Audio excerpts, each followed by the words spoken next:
Jemi rikthyer sërish në transmetim, siç thash pak më parë në këtë intervistë me doktor Gentian Toshkzin, neurokirurg i cili jeton prej shumë vitesh në Shtetet Bashkuara të Amerikës, është një mjek i njohur në komunitetin e tij, në komunitetin flas në Shtetet Bashkuara të Amerikës, ndërkohë vjen shpesh në Shqipëri, do të jetë bisedë fokusuar tek profilet e personazheve, po e quaj shqiptar të cilët jetojnë jashtë, që kanë pasur një karrierë të suksesshme, që shpeshherë janë ambasadorë edhe më të mirë Shqipërisë se sa ambasadorët real që ne nisim. Doktor, mirëmbrëma, mirë se ke ardhur. Mirëmbrëma, faleminderit për ftesën. Në studio më të ndjekur të shqiptarëve. Sa vjet u bëre në Shtetet Bashkuara të Amerikës? 20 vjet. 20 vjet. Shtetet Bashkuara, po. Dhe familjen e ka atje, edhe prindrit? Prindrit janë atje, mamaja se babani kam punë për vjet, kam bashorten dhe 2 fëmijë dhe jetojmë atje në Filadelfia. Pra pothuajse ish përngulur me gjithë dhe prap vjen në Shqipëri, vjen çdo vit? Vi tani kam marrë çdo vit. Ka pasur një ndërprerje gjatë kohës Covidit dhe përpara Covidit, për disa vite nuk kam ardhur, por tani tashmë jam. Rri gjatë kur vjen? 1 javë ose 2 javë, aq sa më lejon 1 javë ose 2 javë. Programi që kam. Ndihesh mirë në Shqipëri? Ndihem shkëlqyer. Ndihesh shkëlqyer. Po e mendon ndonjëherë kthimin? E mendojmë, por është një vendim i madh për ta marrë dhe do menduar. Kjo është një nga revistat e cila pra ka një profil tuajin e para si arritet në Shtetet Bashkuara të Amerikës, para se t'i kthehem pjesës karrierës atje. Ti ke studiuar në Tiranë apo? Kam mbaruar në vitin 2000 në Universitetin e Tiranës me medalje të artë, të dhënë atëherë nga presidenti Recep Mejdani. Më pas kam me medalje të artë mbarove në Tiranë? Po. Më pas kam bërë stazhin 1 vjetor që ishte i detyruar për studentët e mjekësisë në Savër të Lushnjës. Nga medalja e arit shkove në Savër, po, dhe ishe mjek i përgjithshëm. Mjek i përgjithshëm për të bërë atë stazhin e detyruar. Dhe më pas futem në konkurim, fitoj specialitetin e neurokirurgjisë. E doje vet apo ishte një mundësi? Ishte një mundësi, ishte një ëndër që nuk e kisha menduar. Po vetë çfarë kishe menduar? Kisha menduar kirurgjin. Ishte diçka që unë aduroja. Kirurg i përgjithshëm pra? Kirurg i përgjithshëm, kirurg vaskular i zemrës. Neurokirurgjia në atë kohë ishte shumë, ishte program i vogël me ato vështirësitë e veta për të përfshirë në një program të Mirfield. Tashmë unë e di që është rritur dhe është zgjeruar si një departament i Mirfield. Po atëherë ishte... Se atëherë neurokirurgjia ishte akoma një nuklë më i vogël. Ishte një numër shumë i vogël dhe jo një trajnim i Mirfield me specializant sikur se është sot. Po. Ishte pjesë e neurologjisë. Dhe mbasi fituat neurokirurgjin, studiuat prap, do u specializuat në Shqipëri? Atëherë mu dha mundësia që të shkoj me një bursë, në fakt ishte një bursë e kolegjit që nuk u aprovua në Francë, në Paris, por që rastësia ndonjëherë bë mrekulli, një nga profesorët që kishte parë aplikimin tim për këtë bursë në Paris, një francez, profesor Rej, dërgon një letër pas disa muajsh duke shprehur keqardhjen që nuk ishte dhënë bursa për aplikimin tim, sepse nuk ishte fonde, dhe shprehte dëshirën për të më dhënë mundësinë për të trajnuar në departamentin e tij. Gjë që më hapi rrugën për të shkuar. Por pa bursë kësaj here. Me rrogën si specializant i huaj francez. Me rrogën e specializantit. Dhe ti u transferove direkt nga Savra në Paris. Nga qendra spitalore universitare e Tiranës në Paris. Dhe sa kohë qëndrove në Paris? Qëndroj për 3 vjet. Kishte diferencat më dha midis shëndetësisë son këtu dhe se franceze? Për mua duke një diferencë e madhe, sepse ishte hera e parë që shikoja operacionet dhe spitalet të Mirfield, unë isha dhe në fillimet e mia të trajnimit atëherë. Ndërkohë ti e kishe marrë drejtimin e neurokirurgjisë? E kisha marrë drejtimin e neurokirurgjisë në qendrën spitalore universitare të Tiranës. Mbaj mend që kur arri në Paris, profesori, takimi i parë me profesorin, me Monsieur Rej që ne e quanim, Alan Rej, më pyet çfarë ditë bësh, dhe unë isha i patrajnuar, isha shumë i ri, dhe me atë naivitetin e kohës i them... Edhe me kurajon e triut. Dhe me kurajon e shqiptarit i them, nuk di të bëj shumë, por kam ardhur të mësoj, sepse dua të mësoj neurokirurgjin. Dhe të nesërmen, në mëngjes, mua më thonë do asistosh profesorin në një operacion të gjatë, një zhvanom të akustiku, një tumor të kokës, që për mua ishte... Direkt të nesërmen, ditën e parë. Britur një sallë operacioni që ndoshta në Shqipëri se kështë parë kur, sigurisht. Pa një procedurë që se kështë ndjekur kur, dhe ti u gjendë në sallë në operacionit. Dhe mbaj mend atë stresin e një natë më parë, sepse më lajmërua një natë më parë, ti do asistosh profesorin, kur mendoja si do shkonte gjëja, sepse ishte herë e parë në një sallë të re, në një sallë moderne, siç ishte ajo që në spitalore të Parisit, në Beaujon, me profesorin vet, ku shumë specializantë të tjerë, kishte nga Italia, që dëshironin që të ishin asistentët e tij. Shkoj shumë mirë, dhe unë ndjeva mirë dhe ajo më dha dorën për të ecur. Sa kohë qëndrove në Paris? Ndeta më shumë se 2 vjetë. Dhe pastaj si u transferove në SBA? Me një vizë turisti. Me një vizë bën një vizë që unë nuk e merja dot në Tiranë, kisha aplikuar në Tiranë për të marrë një vizë turisti për në Shtetet e Bashkuara, nuk e mora atëherë, kur isha pasi mbarova studimet. Në Paris aplikova dhe mora një vizë turistike për të shkuar në Shtetet e Bashkuara. Dhe ku mbrite Shtetet e Bashkuara të Amerikës? Shkoj, unë kisha familjen, kisha motrën atëherë që e vizitova pas 5 vjetësh, nuk kisha para as motrën as prindrit. Kjo ishte... Edhe prindrit ishin në SBA, po? Në SBA. I vizitoj në Filadelfia, por të gjithë ishin të zënë me punë, kështu që mendova të shkoj të shikoj një qendër spitalore universitare në Filadelfia. Dhe unë nisa vetë trokita të gjete një adres dhe shkove. Një adres dhe me qenë se të gjithë ishin të zënë. Kjo është kur ajo shqiptari pastaj. Po? Trokas të dera, sekretarja më thotë për çfarë keni ardhur, i them jam në Filadelfia për 10 ditë. Për këto ditë që më kanë ngelur të qëndrimit, do dëshiroja të shikoja, të bëja një eksperiencë, të shikoja se si punohet në spitalin tuaj. I thej që punoja në Paris ishe i... Sigurisht, i dha si vintime, punoja në Paris në atë kohë dhe kjo sigur i bëri dhe më atraktive atë vizitën time. Mbaj mund që shkoja çdo ditë në orën 5, bëja vizitat. Dhe të pranuan? Më pranuan që të shikoja. Po pra, nuk kishe asnjë prej certifikimeve për punuar në Shtetet e Bashkuara të Amerikës. Dhe ti 10 ditë shkoje çdo ditë në qendër spitalore, me që prindrit ishin punë dhe motra ishin punë, ti e kaloje komë. Pra nuk dole të shëtisje Pennsylvania, apo Philadelphia, apo të shivje New Yorkun, por u futën punë që ditën e 2 dhe 3. Disa ditë, motra dhe njerëzit familjarët më treguan pas pune, sigurisht, kur ata ishin të lirë dhe unë isha më i lirë të shkoja. Dhe gjatë atyre ditëve qëndrove atje? Qëndrova në spital, i ndiqja me vëmendje operacionet, vizitat e tyre dhe në fund, ditën e fundit mbaj mend që i them faleminderit që më datë mundësinë që të jem pjesë e këtij ekipi tuaj. Dhe një nga profesorët atje, tashmë është miku im, i thot ekipit kush ishte ky djalë. Sepse unë isha thjesht vëretoja, po nuk isha asnjë pjesë e as nuk i flisja, as nuk i flisja dhe të tërë ishin zënë me punërat e tyre.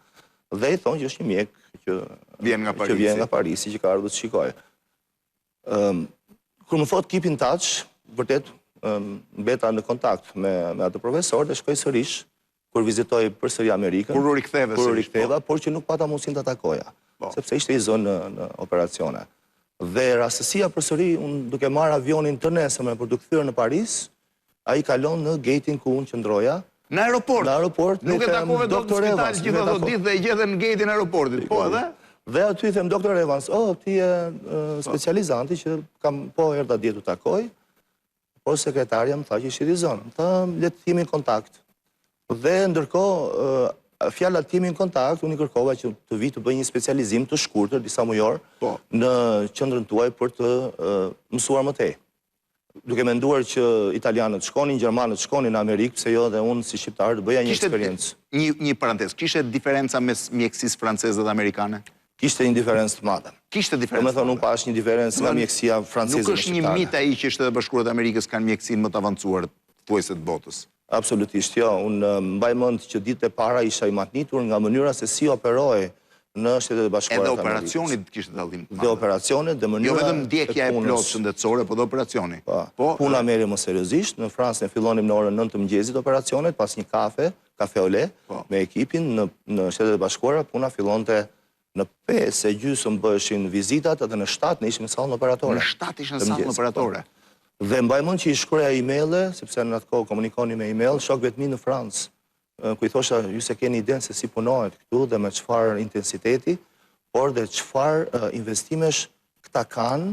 Nga anën teknologjike, ata kishin një kam pasur gjithmonë dhe besoj ende sot kanë. Absolutisht. Shumë më lart. Dhe profesorit të mundsoi faktin që ti të vije prapë si një specializant, por kësaj here në Philadelphia. Profesori më jep mundësinë që të flasë dhe më thotë nëse do të bësh një eksperiencë, do të japësh provimet. Dhe unë duke qenë në Paris, fillova të lexoja dhe dash provimin e parë të pra as specializant nuk punoje dot në Shtetet e Bashkuara të Amerikës pa konvertuar diplomën. As si specializant, as si fellow që i themi ne për një specializim të shkurtuar. Kështu që e mora seriozisht dhe lexova, duke menduar që nëse e marr provimin, jap vetes një mundësi më tej dhe dola mirë. i them që provimin e ka marrë dhe e ka marrë mirë. Provimin edhe anglisht? Edhe ashtë anglisht, edhe ashtë në Paris. Kishe njohje të mirë të anglishtes? Absolutisht, anglishtja nuk ishte gjua ime. Dhe prap arritet t'ja dili? Frankofon. Po. Dhe dola mirë në atë provim, duke studiuar gjatë ditëve të pushimeve apo pas pune në Paris, dhe vendosa që në fund të qëndrimit tim në Paris të provoja, të shkoja në Shtetet e Bashkuara, duke menduar që do bëja një eksperiencë në sallën operatore dhe do të mësoja ato teknologjitë e reja. Kur shkoja atje, mu dha mundësia për 6 muaj të bëja research, por mu bëj pamundur rikthimin në Shqipëri. Pse? Dhe ishte për të vendosur në atë moment. Mbaj mund që atyre kërkoj për të mbajtur vendin e punës në Shqipëri, në QSUT që ishim, dhe kontaktoj personat dhe administratën, personat që u dikin nga atyre, dhe më thonë që duhet na hapësh një letër nga spitali ku je për të vërtetuar që të mbajmë vendin e punës. I dërgoj letrën nga Philadelphia, po, dhe më pas thonë letrën e morën, po ti na duhesh këtu, dhe në qoftë se nuk vjen për 2 javë, haroje mos u kthe më.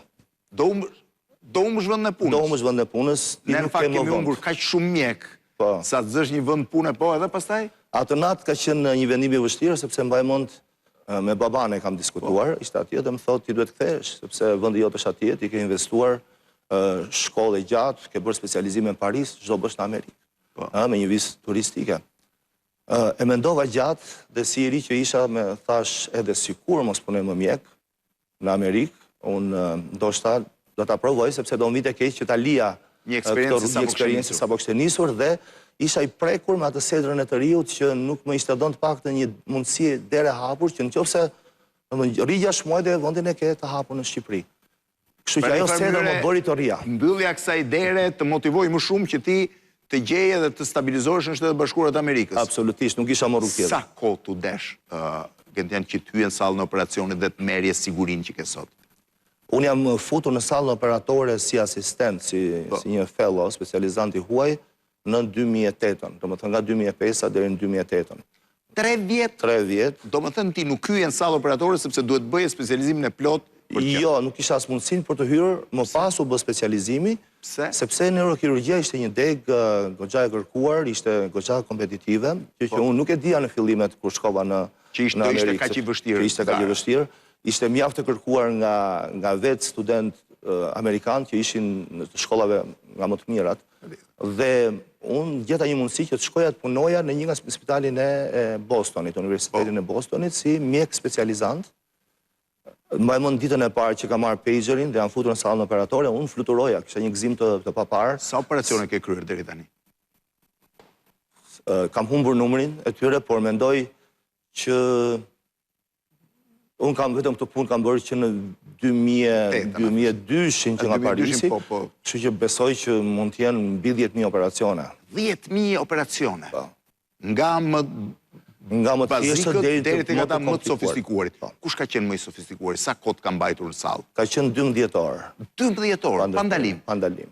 Ishte rast në Shtetet Bashkuara apo? Në Shtetet Bashkuara. Shtetet Bashkuara. Ishte rast i komplikuar? Rast shumë i komplikuar me një operacion që kërkonte një vëmendje dhe një përqendrim të jashtëzakonshëm, ku çdo gjë shkoi mirë, në fund të operacionit i ndjen atë përfshirjen që ke pasur gjatë gjithë kohës dhe humbet sensin e kohës. Në 12 orë që ti ndodhesh mbi një pacient i cili lufton mes jetës dhe vdekjes në një farë mënyrë, jo në gjitha rastet është për jetë vdekje, po ti nuk ndjen më asnjë gjë, pra nuk ke nevojë, nuk ke as uri të hash, as do të shpërqendrohesh. E arrin ta kesh të përqendrim 12 orësh aty? Absolutisht që po, mendoj që është një trajnim, siç trajnohet në çdo fushë, ndoshta ushtarakët, ne kalojmë një trajnim pilotët, ne kalojmë një trajnim fizik dhe mendor të gjatë specializimit. Sidomos në Amerikë që është shumë me orë të gjata pune. Dhe kjo na bën që të jemi të vetëdijshëm dhe të trajnuar që të përballojmë operacione të tilla të gjata. Nga ana fizike, mendore, përqendrimit, në një farë mënyrë, kur fillon operacionin, ti e humbet sensin e kohës. Ti jena i përqendruar në atë... Pra ti hyn në atë botën aty, gjithçka e jotja është pjesa ku ti je duke ndërhyrë për shpëtuar një jetë njeriu, po them. Absolutisht. Unë e krahasoj, i them stafit që kam, gjithmonë si ne jemi si pilotët. Domethënë, ka filluar nisja e avionit, dhe tashmë ne jemi duke fluturuar dhe nuk mund të ndalojmë në asnjë moment derisa të bëjmë një ulje të suksesshme. Doktor, një nga neurokirurgët më të mëdhenj të globit, Henry Marsh, ka qenë 2-3 herë në studio, kemi folur kryesisht për libra dhe tij ai flet edhe për pjesën, po themi, kur mjeku gabon. Si çdo qenie njerëzore dhe mjeku ka gabimet e tij. Ai thotë që gjëja më e vështirë në jetën e një mjeku është përballja me familjarët e pacientit kur ti duhet t'ju shpjegosh atyre që ke gabuar, edhe pse gabimi thash është njerëzor. A të ka ndodhur ti në këtë pozitë vështirë? Absolutisht që duhet të shpjegosh familjarëve situatat në të cilat pacienti ka kaluar, është duke kaluar përpara dhe pas operacionit. Në Shtetet e Bashkuara të Amerikës unë kam mësuar që ekziston një edukat dhe kulturë e të shpjeguarit me fakte dhe sepse në Shqipëri ne kemi qef t'i gënjejmë pak pacientët për t'i bërë emocionalisht të ndjenë më mirë. Në Shtetet e Bashkuara të Amerikës ne themi janë të pamshirshëm mjekët. Ta thonë realitetin si është. Është më mirë kjo, gjysmë gënjeshtra jon, apo ajo përballja drejt për drejt me pacientin? Mendoj që varet nga kultura, për kulturën amerikane është e detyruar që pacienti të di se çfarë ka ndodhur. Është sepse mendojnë më mirë për pacientin apo kanë frikë nga çështjet ligjore? Është për të dyja, mendoj. Është për të dyja. Po dhe pacientët na e kërkojnë në mënyrë direkte. E kërkojnë në mënyrë direkte. Po e ka kurajo një mjek të thot pacientit përballë që ti mund të kesh dhe kaq muaj jetë për shembull? Absolutisht, mendoj që është një detyrim që duhet ja thuash personit që ke përballë, sepse është jeta e tij dhe për ato pjesë të jetës që ai person do jetojë, duhet bëjë dhe planifikimin se si do donte ta jetonte. Po i rikthem edhe një herë Henry Marshit vetëm për një detaj, ai më ka shpjeguar shumë bukur se si në jetën e tij ka parë me mia operacione nga më të vështirat dhe është përballur me vdekjen çdo moment, sepse është për shemb.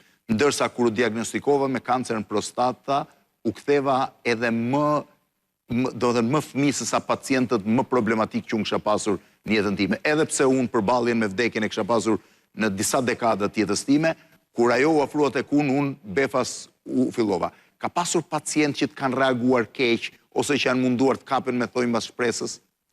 Ndodh shumë shpesh. Ndodh shumë shpesh. Sepse pacientët që ne kemi në shumë raste janë pacientët cilët kanë diagnoza të vështira dhe kërkojnë këtë që të kapen pas një fije optimizmi apo shprese dhe ti e personi i cili pas çdo fjale që thua duhet ta mendosh mirë për t'i dhënë realitetin siç është, pa i dhënë një realitet që nuk ekziston dhe shpres deri aty ku mundsohet nga teknologjia dhe nga trajtimet që kemi.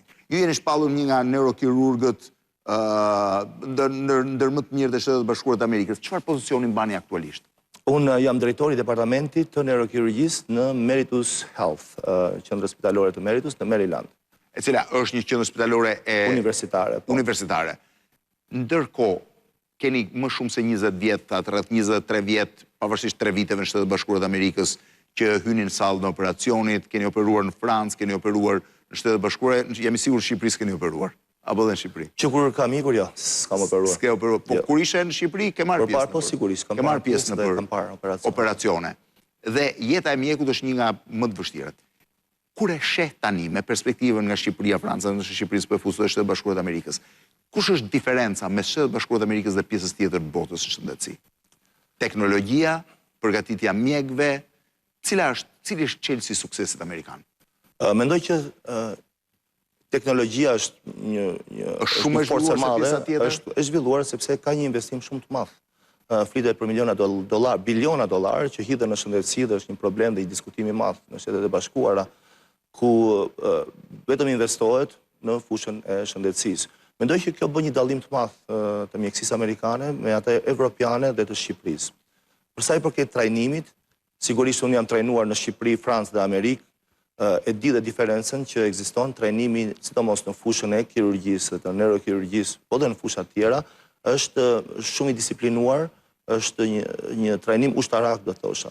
Ku specializantët kalojnë në atë hierarkinë nga viti i parë deri në vitin e fundit, në një hierarki shumë të metikulose dhe nuk mund të diplomohen nëse nuk kanë arritur ato etapat apo objektivat që duhet për të qenë një mjek dhe më pas ata kalojnë atë provimin, ne kalojmë provimin e bordit që e quajmë, që nuk është lokal, po është i gjithë Amerikës, për të qenë një certifikuar. A ju vinë pacient shqiptar? Shumë pacient shqiptar që kam operuar. Që janë shqiptar Shtetet Bashkuara të Amerikës apo shqiptar që vinë nga Shqipëria? Që janë atje sigurisht, po edhe nga Shqipëria. Cili është niveli, po kështë diçka përshtuar se? Jo. Cili është niveli i shëndetësisë shqiptare? pavarësisht se nuk punon në Shqipëri, ti kthehesh është niveli mjekëve dhe niveli teknologjisë?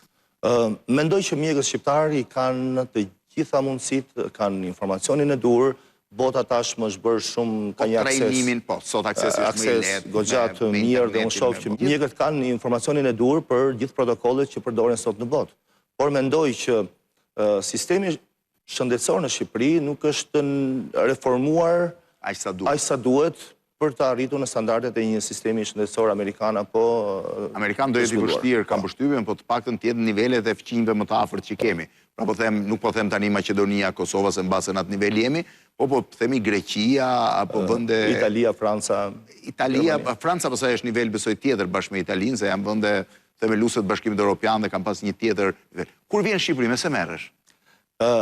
Kur vjen Shqipëri takoj... Mos thuaj që rin kafe gjithë ditën. Pi dhe kafen, kafja është shumë e mirë në Shqipëri, po... Po ja shpjegon dot shqiptarëve që në Amerikë nuk rri dot gjatë në kafe? Sigurisht shqiptarët e din tashmë, dhe mendoj që shumë shqiptarët tashmë kanë qenë në Amerikë dhe e din se si ndryshimin e jetës që është atje. Dhe më the që vjen shpesh, çfarë të pëlqen nga Shqipëria? Këtu në një farë mënyrë rigjen ato rrënjët që ke lënë pas. Unë kam ikur nga Shqipëria në një moshë të formuar, unë formimin e kam bërë nga Shqipëria dhe është një pjesë e dashur e imja që nuk mund të harroj.